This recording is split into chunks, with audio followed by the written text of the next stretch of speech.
Not gonna lie, Solo Leveling had us in the first quarter, but Demon Slayer coming out in episodes 5, 6, and 7, them boys are really giving them a run for their money. So, first of all, I haven't read the manga, but I already told you this. I called it. I knew Tanjiro was going to have to go through each of the Hashiras training to make sure that he was back up to par. I'm too good at this shit now, and I've solidified aura in anime, so let's get straight into it. If you've been following along, we already know that Tanjiro is too strong for his own good. And since being healed up, this man is on a mission to prove to the Hashiras that not only one day he will be one of them, but he will be the best Hashira of all time. This man Tanjiro continues to push his limit and gap the rest of the competition, including two of his main SIGs, two of his main chaps, Zenitsu and Inosuke. Now, I was spoiled with Solo Leveling and Classroom of the Elite, but Demon Slayer, as I've said before, is in a class of its own. Not every single episode needs to be a banger. Demon Slayer's storytelling is so good that whenever they choreograph things, them boys know how to keep your attention. Plus, Tanjiro is another world of his own. In a different world without the demons, this show could be a comedy. So as we slide into episode 5, Tanjiro runs into one of the only people who do not like him, the Hashira IGURO, aka the Snake Shearer. He is strong as hell. He's as strong as they come, but I'm getting a feeling that he really just doesn't like Tanjiro because he pulls mad girls, especially Matsuri. We gotta remember, she was feeding him in the last episode, so IGURO's mad, he's being a little cuck, and he's taking it out on Tanjiro. In Obani's training cycle, he goes a little bit hard, and we see a little bit of action. As soon as we get into the episode, it is straight out of a Saw movie. Some of the members, the Demon Corps, he has tied up, and Tanjiro is entering the room not knowing what's going on. The goal of his training is precision. He hints to him being the snake, being accurate, and all of these guys are involved. Honestly, it's kind of weak, and Tanjiro is the man that we know he is, overcomes all of this, and beats IGURO's challenge in under a week. Cuckles then tells him he still hates him, stay away from Matsuri, thus ending this section and this training section for Tanjiro. Pretty weak, pretty boring, but hey, like I said, they all can't be bangers. Tanjiro simply is too strong, too accurate. Whenever he goes deep down inside, we already know that he cannot be touched. So as we're sliding that track off on the episode 6, we come into one of my favorite moments thus far in season 4. We meet and learn a little bit about the hothead Hashira, SONEMI. This man is buck wild, and low-key, it reminds me of KACCHAN from My Hero Academia. Now, let's not get it twisted. This is a Demon Slayer review, but whenever you bring up something, you got to get into it. So, as a side tangent, KACCHAN is one of the only characters that I've ever seen in any anime just get nerfed into the ground. My Hero Academia is truly ruining that anime, and I don't really care how you feel. Check out my review and you'll see how I feel. So let's get back to a proper anime in Demon Slayer and this boy SONEMI. But I had to go on this little tangent because every time I see a comparison, I think about how good My Hero Academia was and how those boys are truly, season by season, episode by episode, running one of the greats into the dirt. Let's get back to Demon Slayer. So, back to a proper anime. SONEMI, Mr. OP. This is arguably one of the strongest Hashiras we've came into contact thus far, besides RIP to the one, Rengoku. But SONEMI, this man's wind tactics and breath work is truly next level. We confirm he is the older brother of Gyu and pretty much tells him to take a hike, give up on his dreams, and quit. Pure asshole.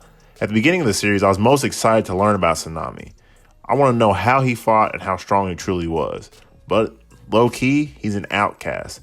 Low-key, he's an asshole to all of the Demon Corps. It's kind of weird that they take this angle, but I guess that oddity is truly needed.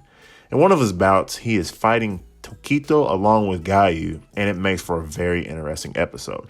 They end up going so hot ham and cheese that they put an EPO out on his ass, and he can't be within a specific distance of Tanjiro. That's crazy. They're legit putting papers on this man SONEMI so he doesn't whoop Tanjiro's ass. They are battling. He hates him. Tanjiro tries to interfere, and SONEMI puts it on him. He is an outcast amongst the Hashiras. He doesn't believe Tanjiro is living up to the hype, and then he breaks him down. And we know once you start talking to Tanjiro and he goes on his little speeches, everybody becomes a fan. Not SONEMI. He is not here for it. He is only here to become the strongest Hashira possible. But then we go to episode 7 and we find out who the real big dog is. One thing I've noticed with the internet and social media that memes can make or break you in this era. I wouldn't be surprised if Demon Slayer even got a bigger following than it has now after the smooth criminal MUZAN walkout. Super crazy MJ innuendos, but damn, MUZAN is cool. We'll get back to that, but we have Tanjiro coming in with his last training sesh with the Stone Hashira. And this dude is strong as hell. He is a beast of a man and a giant. Now, he for real might be the strongest one that we've met so far, but with his calm demeanor, we already know once he gets going, it is going to be a problem. Episode 7 is definitely the best so far, and we also get to learn the backstory of the Stone Hashira, and it's eerily similar to Tanjiro's. Now, the Stone Hashira, GYOMEI, is blind and essentially took in wood and children as a caretaker. Everybody can get behind that. One night after feeding all of them, he was cleaning up and one of the kids snuck off, just as kids do. The rule of GYOMEI's household, however, is they had to be back before nightfall so the demons wouldn't be out and about on the prowl.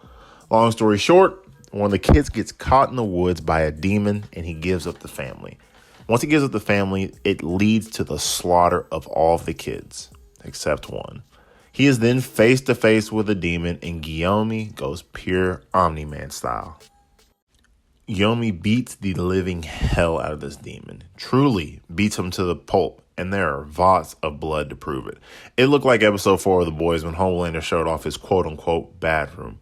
Well, this is the Stone Hashira in his bad room. It's truly beating him to death. It's impeccable. And as a kid would, once the cops come, she told him that he was the one that did this. Being in shock, watching all of her friends get killed, and then watching GYOMEI pulverize a demon, which you gotta remember, once dawn comes around, the demons evaporate. They turn into dust. So he didn't have a hill to stand on, and that is how we end the last episode in season 4. And that little caveat with it being reminded that the demons burn up in the morning just shows how good the writing is. No contradictions, just flawless, but that's essentially his origin story.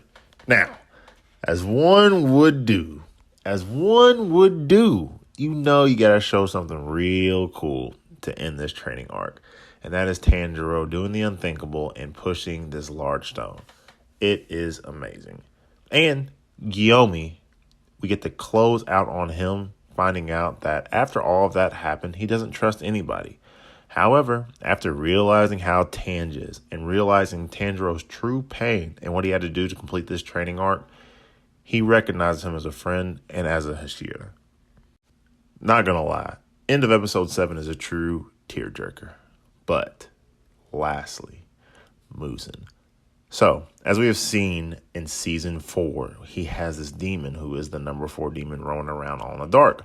It looks like a scarab beetle, and there are thousands of them in town. But this number 4 demon strums an instrument. Think of it like the roots of a tree or a synapse in the brain. Once it fires on the body or the tree, there is a reaction and it echoes through, and they can pinpoint exactly what's going on. This number 4 demon uses this to find all the demon corpse, the Hashiras, and the MUZAN. Well, we know who he's after, Nezuko.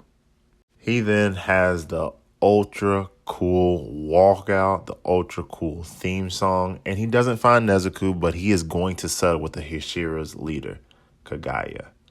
But back to this walkout scene. It is cool. It is the longest 3 minutes in the show, and you best believe it is going to be a meme worthy and it's going to go viral. That is the review. 3 great episodes by Demon Slayer. We've killed 200 subs. Be lookout for the next video. Don't forget to like and subscribe. Holla back at your boy.